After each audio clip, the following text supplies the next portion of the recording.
नमस्कार, मी सोमनाथ. न्यूज मराठी 24मध्ये आपल्या सर्वांचं स्वागत आहे. विधानसभा सार्वत्रिक निवडणूक 2024 ची मतमोजणी उद्या पार पडत आहे.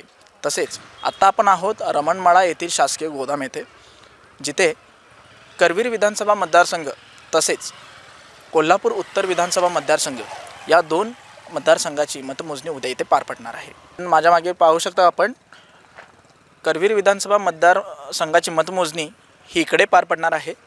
तसेच त्याला लागून ही जी इमारत आहे, इथे कोल्हापूर उत्तर विधानसभा मतदारसंघाची मतमोजणी होणार आहे.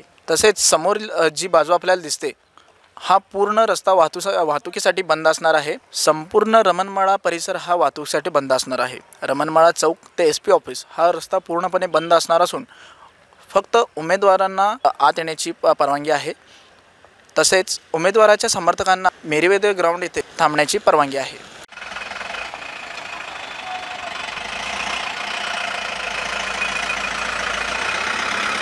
आपण पाहू शकता, मतमोजणी दरम्यान प्रचंड असा पोलीस फौजफाटा इथे तैनात करण्यात येणार आहे.